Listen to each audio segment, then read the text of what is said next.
Bienvenue au Parlement européen de Strasbourg. Les accords de commerce, il en est largement question, notamment dans les mobilisations des agriculteurs depuis plusieurs semaines, en France mais aussi dans d'autres pays européens, comme vous le savez. L'Union européenne s'apprête à passer de nouveaux accords commerciaux avec deux pays, le Chili et le Kenya. Le Parlement européen s'exprime au cours de cette session et vote jeudi. Quels vont être les enjeux et les conséquences de ces accords? On en parle avec vous, Emmanuel Morel, bonjour. Vous êtes député européen, je le rappelle, de la gauche. Et François Thiollet, bonjour. Vous êtes député européen des Verts. Merci à vous deux d'être sur le plateau de l'Humanité. Alors, on va distinguer ces deux accords en cours, bien qu'il y ait des points communs entre les deux, bien entendu. Tout d'abord, ce que je voudrais vous demander, c'est comment est-ce qu'il faut restituer ces accords dans la politique économique générale de l'Union européenne? Ce ne sont pas les premiers. Il y a, comme on le disait, de fortes oppositions dans les pays européens contre ces accords, parmi les différents types de populations, j'allais dire. Où est-ce qu'on en est? L'UE persiste et signe encore avec de nouveaux accords. Pourquoi, j'allais dire, de quelle politique économique ces accords sont-ils le nom, si on peut le dire comme ça? On commence avec vous, Emmanuel Morel. Je pense qu'il faudrait revenir plusieurs dizaines d'années en arrière, en réalité. Pourquoi? Parce qu'au départ, il y a la politique agricole commune, dont la principale mission, c'est d'augmenter les rendements et la productivité du monde agricole, mais aussi d'assurer des revenus à peu près normaux, enfin corrects aux agriculteurs, en fixant notamment des prix planchers.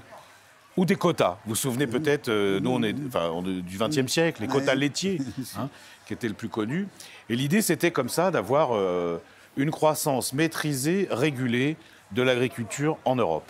Arrivent les accords du GATT, puis de ce qu'on appelle l'OMC, l'Organisation mondiale du commerce, où la grande idée de tous ces dirigeants pour qui le libre-échange en réalité est une religion, c'est de dire qu'il faut déréguler le commerce. Et donc, il ne faut surtout pas fixer de prix, fixer des revenus. On va laisser faire le marché. Ça va se faire tout seul. Voilà. Et ça, c'est le principe même d'un accord de libre-échange. Il faut lever le plus possible les barrières douanières, mais même aussi les barrières non douanières, c'est-à-dire les tests qu'on fait, par exemple, quand on a des marchandises qui arrivent sur un territoire européen. À partir de là, on a toute une série d'accords qui va se développer en Europe. Et c'est toujours le même principe, c'est les Européens veulent exporter plus de biens et de services, notamment les Allemands, notamment des voitures. Et en échange, vous avez des pays qui contractent avec nous, qui disent écoutez, on veut bien plus de voitures avec des droits de douane réduits, mais en échange, nous, on veut vous exporter un certain nombre de produits, à commencer par des produits agricoles. C'est ça la logique, en réalité, des accords depuis le CETA jusqu'à la Nouvelle-Zélande et demain le Kenya et le Chili. Quel est le problème? C'est qu'on a face à nous une forme de concurrence déloyale. Pourquoi? Parce que les produits agricoles, y a une main-d'œuvre très peu chère. Quand on va contracter avec le Brésil ou l'Indonésie, par exemple, ce n'est pas du tout les mêmes salaires. Mais en plus, se rajoute quelque chose qui est vicieux, c'est que ce n'est pas les mêmes produits qui sont utilisés.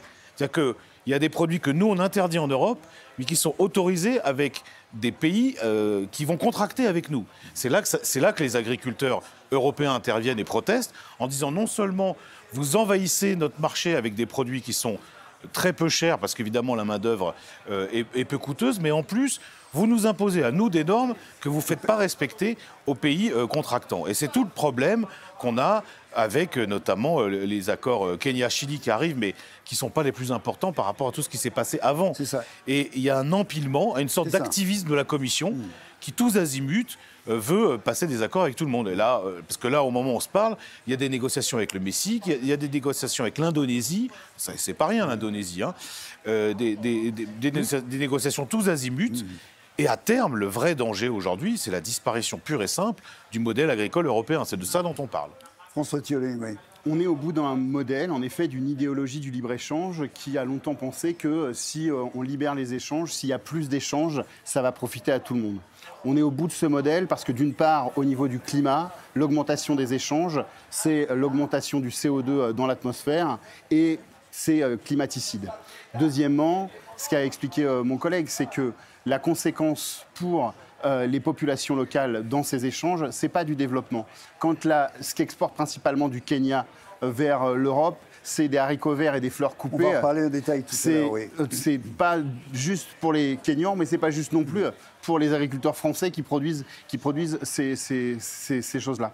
La situation, c'est aussi, comme les modèles d'accords type Mercosur, CETA, TAFTA, régionaux, ça ne fonctionne pas. En fait, ce que fait l'Europe, en tout cas la Commission, c'est faire des accords individuels avec chacun des pays. Et c'est ce qui se passe particulièrement pour le Kenya, où l'Union européenne passe par-dessus la coopération d'Afrique de l'Est pour passer un accord simplement avec le Kenya. C'est un peu comme si la Chine décidait de passer un accord uniquement avec le Luxembourg, sans tenir compte des accords européens. Politiquement, c'est aussi un problème stratégique et de respect de nos partenaires avec qui on veut discuter. On va en reparler de ce contexte parce qu'on raisonne toujours de notre côté à nous, du côté européen, mais il faut aussi raisonner du côté de ce que ça produit dans les pays avec lesquels on passe des accords. On va en reparler tout à l'heure de manière plus précise. Mais effectivement, il faut le voir des deux côtés pour voir la façon dont... Alors, on peut peut-être commencer par le Chili, tout simplement. Quel est le contenu exact de ces accords commerciaux? Alors, dès qu'on parle du Chili, on sait que le Chili fournit 70, peut-être même 80% du lithium à l'Europe, ce qui n'est pas tout à fait rien. Alors ça, c'est une matière première. On va parler de cet aspect-là et puis des autres aspects, sans doute, de ces accords qui vont être passés. Est-ce que vous pourriez nous dire un petit peu ce qu'il y a dans ces accords avec le Chili, Emmanuel Morel? Mais en fait, c'est un accord de libre-échange assez classique. L'Union européenne, depuis la guerre en Ukraine, a un problème d'approvisionnement en matières premières. De surcroît, nous avons décidé, dans le cadre de la transition écologique, de passer, par exemple, à la voiture électrique. Et donc, on a besoin de matériaux rares, de matériaux critiques, comme on dit, qui sont assez peu présents en Europe. Alors, ce n'est pas vrai pour le lithium, parce qu'en réalité, du lithium, il y en a en Europe. Le problème, c'est qu'on est confronté à une situation qui est un vrai dilemme, qui est, est-ce que nous, on remet en place une politique extractive au niveau européen? Et vous comprenez bien que dans les populations, parfois, il y a quand même un certain nombre de doutes. Alors, qu'est-ce qu'on se dit? On se dit, c'est pas grave, on va aller les chercher ailleurs. Dans des conditions, et c'est là évidemment le problème auquel vous faisiez allusion, qui ne sont pas forcément très respectueuses et des droits du travail et de l'environnement. Parce que, je ne sais pas, par exemple, je vais vous donner un autre exemple, le Brésil. Si aujourd'hui vous dites on va contractualiser avec le Brésil dans le cadre d'un accord Mercosur, et donc vous allez nous importer, je crois que c'est à peu près 100 000 tonnes de bœuf supplémentaires, ou de l'éthanol, ou du sucre, ça se traduit par quoi? Une déforestation massive. Et c'est les populations là-bas qui en payent le prix. De la même façon, quand vous dites on va intensifier les flux commerciaux, par exemple un pays comme l'Indonésie qui produit beaucoup d'huile de palme, la réalité c'est quoi? C'est qu'on aura des travailleurs qui sont quasiment des esclaves modernes, qu'on va faire bosser pour quasiment rien, dans des très vastes exploitations, beaucoup plus vastes que les exploitations européennes. Et donc ça se fait aussi au détriment des populations locales qui voient leur environnement dégradé et leurs conditions de travail qui ne sont pas respectées. Et c'est la même logique pour le Chili. Alors le Chili, il n'y a pas que le lithium ou d'autres matières premières, il y a aussi un volet agricole avec des dizaines de milliers de tonnes de bœuf, de porc, de volailles. Alors qu'est-ce que nous répond la Commission? La Commission elle nous dit, mais regardez, les contingents supplémentaires, c'est rien. Par rapport à la consommation européenne, ça représente 0,5%, 1%. Et moi, ce que je leur réponds à chaque fois, ça fait maintenant 10 ans que je suis en commission commerce international, donc je connais les arguments, c'est de dire, écoutez, si on commence à ajouter les accords les uns sur les autres, CETA, bientôt Mexique, bientôt Indonésie, bientôt Mercosur, Nouvelle-Zélande, là on se rend compte qu'à force d'additionner les contingents agricoles, on en arrive à des montants très importants qui déstabilisent complètement les marchés européens. Parce que, évidemment, pour un producteur ovin, en France, des agneaux, des chèvres, des moutons, il ne peut pas concurrencer le modèle néo-zélandais. Je pense à un autre accord qui a été signé récemment, où on a des exploitations énormes, des coûts qui sont bien moins importants. Et là où on en arrive à un truc délirant, la Nouvelle-Zélande, l'accord a été voté par nos collègues. La Nouvelle-Zélande, en gros, on va importer davantage de moutons et de lait d'un pays qui est à 20 000 km d'ici. C'est-à-dire que en termes, comme le disait tout à l'heure mon collègue, en termes de développement durable, cette intensification des échanges commerciaux avec des pays aussi loin, bah, c'est une folie climatique, c'est une folie économique. C'est la raison pour laquelle on est quelques-uns à protester. Mais ce qu'il faut bien dire, c'est que ça prend du temps, parce que là, je vois qu'il y a beaucoup de gens qui se réveillent, notamment parce que, et heureusement, il y a une colère légitime des agriculteurs. Mais on n'était pas très nombreux il y a 10 ans. Pour être honnête, il y avait aussi un collègue écolo, Yannick Jadot, qui est maintenant parti dans d'autres institutions prestigieuses. On était 2 à l'époque, je me souviens, en commission, à dire « Attention, ce que vous êtes en train de faire, ça va avoir des conséquences dramatiques pour l'agriculture européenne. » Bah, on y est. Et donc, il faut prendre des décisions radicales. Mais évidemment, ce n'est pas ce que souhaitent faire les institutions, comme le Conseil ou la Commission. Sur l'accord avec le Chili, 2 choses qui me paraissent importantes, c'est d'une part le fait que les populations locales, elles ne sont pas concertées. Il y a un principe de libre consentement pleinement éclairé des populations locales. Ça, ce n'est pas le cas dans cet accord et ce n'est pas écrit. Ensuite, dans cet accord, à partir du moment où l'accord il est signé, en fait, ce n'est pas un accord entre États, en fait. C'est donner les mains libres aux entreprises qui s'installent. Et si, par exemple, le Chili, d'un seul coup, décide de nationaliser ou de récupérer plus de pourcentage de l'extraction minière, il ne pourra plus le faire, puisque les entreprises, elles pourront l'attaquer en justice. Et en fait, finalement, c'est une logique où le Chili perd un petit peu de sa souveraineté. Deuxièmement, il y a une vraie réflexion que l'Union européenne, qui a été évoquée par M. Morel sur la question des matières premières critiques. On ne peut pas d'un côté dire il nous faut plus de matières premières critiques et sous-traiter ça à l'autre bout de la planète dans des conditions sociales, dans des conditions environnementales qui sont catastrophiques. On ne peut pas remplacer l'ancien néocolonialisme par un éco-colonialisme pour nous faire des voitures électriques, permettre qu'à l'autre bout de la planète, que ce soit au Chili, que ce soit au Congo, on a l'actualité dramatique qui se passe aujourd'hui au Congo, mais finalement on est toujours dans la même logique d'exploitation avec la responsabilité, encore une fois, engagée de l'Union européenne par un accord avec le Rwanda. Elle achète au Rwanda des matières premières que le Rwanda ne produit pas en grande quantité et qui viennent forcément de l'exploitation illégale qui est faite au Congo. Et l'Union européenne fait comme si tout ça n'existait pas parce que l'obsession libérale, l'obsession du libre-échange, en fait qu'on doit d'abord signer des accords. Et en effet, il y a une accélération en fin de mandat, alors qu'on va littéralement dans le mur. D'autant que ce n'est pas terminé.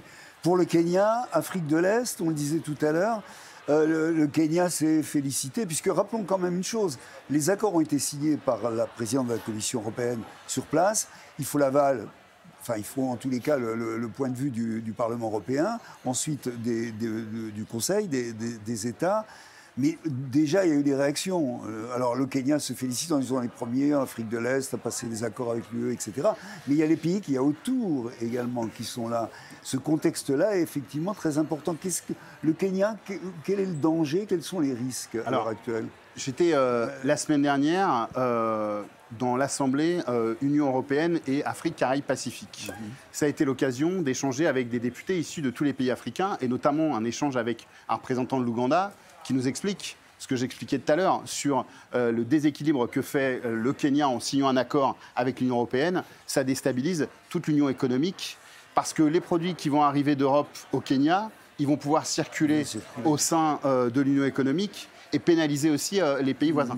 L'argument du Kenya, c'est de dire oui, mais les pays voisins, ils ne payent pas de taxes quand ils vont en Europe, puisque c'est des pays qui sont beaucoup plus pauvres que le Kenya. La réalité, c'est que dans ce genre d'échange, l'échange, il est inégal. Il y a aussi, j'ai été marqué par un étudiant la semaine dernière qui nous disait mais pourquoi vous nous envoyez des machines et nous, on continue à vous envoyer des bananes.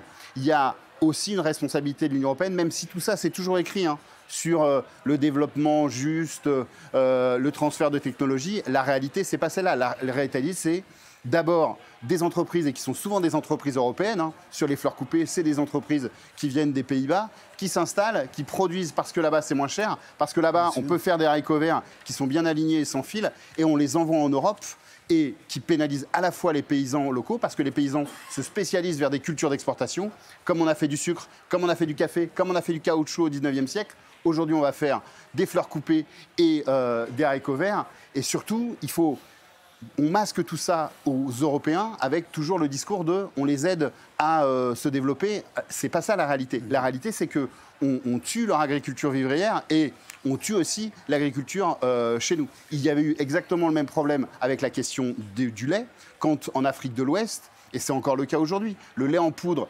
européen subventionné par la PAC coûte beaucoup moins cher que du lait produit localement par des éleveurs sénégalais.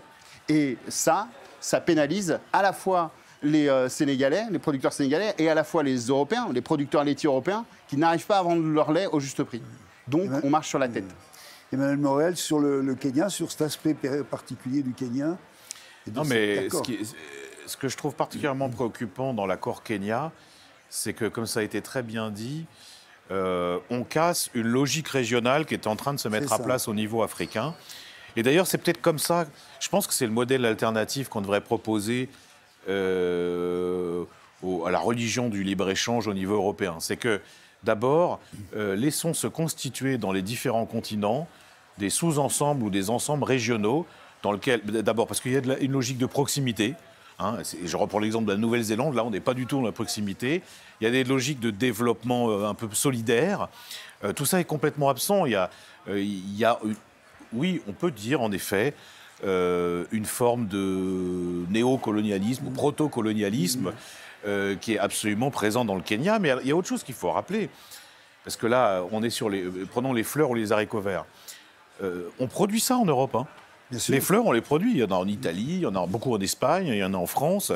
Et à la seule raison que ça coûte forcément plus cher, puisque la main-d'œuvre, évidemment, a des salaires plus élevés, eh ben, on en vient à désespérer une population qui vit durement de son travail, qui essaye de s'en sortir. C'est toute cette logique-là qu'il faut revoir, et y compris repenser complètement la logique de proximité que moi j'appelle démondialisation, c'est-à-dire on n'est pas obligé d'échanger toujours plus avec des pays qui sont loin. Voilà, je reviens là à l'instant d'Abu Dhabi où c'était la conférence annuelle de l'Organisation mondiale du commerce et je posais une question très naïve à un certain nombre de partenaires qui me regardaient avec des yeux comme ça, notamment les gens de la Commission européenne, qui étaient de dire mais est-ce que forcément on est obligé d'intensifier les échanges commerciaux? Est-ce que c'est une bonne chose? Est-ce que relocaliser les productions chez nous, c'est pas forcément mieux d'un point de vue, plus vertueux d'un point de vue écolo et d'un point de vue social? Est-ce que c'est pas ce modèle-là tout entier qu'il faut remettre en cause? Mais aujourd'hui, seule la logique des prix les plus bas possibles et du marché prévalent. Et c'est ça qu'il faut changer. Mais alors, ça n'en prend pas le chemin parce que vous avez en face de vous des gens qui ne se rendent même pas compte qui sont des religieux, des dogmatiques. Et nous, il faut qu'on soit des militants laïques, d'une certaine façon, et qu'on leur oppose la réalité de ce qui est en train de se passer en Europe. Alors, voyons un peu où on en est. Vous le disiez tout à l'heure, on le disait, c'est pas fini, c'est pas terminé. On parle de deux accords particuliers là, qui vont être votés. Mais derrière ça, vous l'avez évoqué l'un et l'autre, il y a le Mercosur aussi qui se profile. Ça continue, il faut le dire, parce qu'il y a toujours un trouble autour du Mercosur. Est-ce que c'est fini ou pas? Non, on arrête, la France a dit on va... Où est-ce qu'on en est exactement? Ça concerne l'Argentine, le Brésil, l'Uruguay, le Paraguay, si je ne me trompe pas. Ouais. Donc ça fait quand même un paquet d'échanges, si je peux dire, qui sont quand même extrêmement importants, avec des problématiques qui sont extrêmement prégnantes, là aussi. Ah oui, Mercosur, c'est vraiment un gros morceau. Oui. Il y a un débat entre les États membres. C'est vrai que la France, à plusieurs reprises, a expliqué que c'était trop compliqué et puis trop dangereux, que ça ne passerait pas dans l'opinion déjà, l'opinion française. Vous avez à l'inverse nos collègues espagnols ou portugais qui poussent à fond. Mais même si Emmanuel Macron donne des coups de menton en expliquant que c'est fini, c'est absolument pas fini. Ça, je peux vous dire, la Commission, elle continue à négocier. Alors, en plus, les pays d'Amérique du Sud sont un peu en colère, notamment parce qu'on a voté une législation sur la déforestation il y a quelques mois qu'ils estiment particulièrement dommageable pour eux, parce que ça déforeste à fond la caisse pour produire tout ce qu'il y a dans le Mercosur. Là, pour le coup, c'est beaucoup. 100 000 tonnes de bœuf, 180 000 tonnes de volaille, le fameux poulet brésilien, avec des produits, encore une fois, qui sont interdits chez nous. Bon. Alors, le Mercosur, c'est un gros morceau. Je ne suis pas sûr que ça passe si facilement, en effet, au Parlement et au Conseil. Parce qu'il n'y a pas que la France. La Belgique a commencé à émettre un certain nombre de réserves. Je crois que les Pays-Bas aussi, et l'Allemagne elle-même, elle s'interroge, même si elle y voyait surtout une opportunité d'exporter quoi? Des voitures. Alors, il n'y a pas que les voitures, mais c'est quand même l'obsession d'un certain nombre de pays. Moi, j'ai bon espoir qu'on arrive à faire échec au Mercosur avant la fin de ce mandat. Mais ma crainte, c'est quoi? C'est qu'une fois l'élection européenne passée, les gouvernements remettent sur le métier pas seulement le Mercosur, tout le reste. Hein, Mexique, Indonésie, des pays d'Asie et d'autres pays, notamment d'Amérique centrale. Donc c'est jamais fini dans leur tête. Il y a vraiment cette idée que plus on fait d'accords de libre-échange, plus la prospérité arrivera. Sauf que ça ne se passe pas comme ça. François Thiolet, oui, c'est ça. Opportunément, à cause des élections, Emmanuel Macron a annoncé et a milité pour le report du Mercosur. Mais le fond du logiciel de Renew ici, Renaissance en France, c'est de voter tous les accords de libre-échange avec le plus d'États possible au niveau mondial. Et ça vaut le coup aussi de regarder comment vote le Rassemblement national sur ces accords internationaux, puisque eux aussi se réveillent comme des protecteurs des intérêts des agriculteurs français, alors que bien longtemps, ils ont voté aussi une grande partie de ces accords. C'est le logiciel d'Emmanuel Macron, qui est un logiciel libéral, qui est un logiciel qui finalement favorise, de la même façon que la PAC favorise d'abord les plus gros. Emmanuel Macron a aussi, dans les réponses qu'il apporte aux agriculteurs, il apporte d'abord des réponses qui sont les demandes des plus gros, pas des plus petits. Et il fait exactement la même chose dans la logique libérale, parce que c'est le fond libéral d'Emmanuel Macron et de Renew au niveau français, au niveau européen, allié avec le PPE. Alors, en ce qui concerne le Chili et le Kenya, on l'a dit tout à l'heure, c'est en cours. Qu'est-ce que vous en pensez? Qu'est-ce qui va se passer au Parlement européen jeudi? On n'est pas hyper optimiste, puisque la majorité PPE, Renew, SND, puisque SND, ça va sans doute être divisé, donc les sociodémocrates. Mais il y a malheureusement de fortes chances que ce type d'accord passe. Est-ce que les mobilisations, puisque je le disais au départ, ça a été très présent, ce thème des accords commerciaux européens dans les mobilisations des agriculteurs, est-ce que ces mobilisations, ça a de l'importance, ça joue un rôle ou pas? Qu'est-ce que vous en pensez? Évidemment. Et d'ailleurs, je rappelle quand même à ceux qui nous regardent qu'il y avait un énorme projet d'accord de libre-échange avec les États-Unis, qui s'appelait le TAFTA ou le TTIP. Et ce qui a permis l'abandon de ce projet fou, ne sont pas les députés européens, même si on a été très mobilisés, c'est les mobilisations populaires. Il y avait eu 350 000 personnes à Berlin, des pétitions ici et là, une grosse mobilisation en France, en Wallonie, et ça avait fait échec à ce projet. Donc, toute mobilisation populaire est bonne à prendre. Et la colère des agriculteurs, d'une certaine façon, elle exprime aussi un cri par rapport à une politique toujours recommencée, qui, à terme, condamnent ce modèle, mais condamnent, eux, leur vie, leur métier, leur famille, leur savoir-faire, leur territoire aussi. Donc là, il y a vraiment une opportunité à saisir. Sur le vote Kenya et Chili, je n'ai pas trop, hélas, d'espoir. Pourquoi? Parce que c'est la même majorité qu'il y avait sur la Nouvelle-Zélande, qui est passée sans problème. Ensuite, parce que dans les groupes, les Français, à mon avis, voteront majoritairement contre l'accord, que ce soit chez les Verts ou sur les sociaux-démocrates, mais le reste des groupes, c'est plus compliqué. Donc moi, je pense qu'il faut s'attendre à ce que ça soit adopté, mais ce n'est pas une raison pour ne pas continuer à s'y opposer et en faire un grand sujet de la campagne des élections européennes qui arrivent. Voilà. Merci à vous, merci Emmanuel Morel, merci François Thiolet. On continuera bien sûr à suivre cette question des accords commerciaux avec vous. Merci à vous qui nous avez suivis et à bientôt. Au revoir.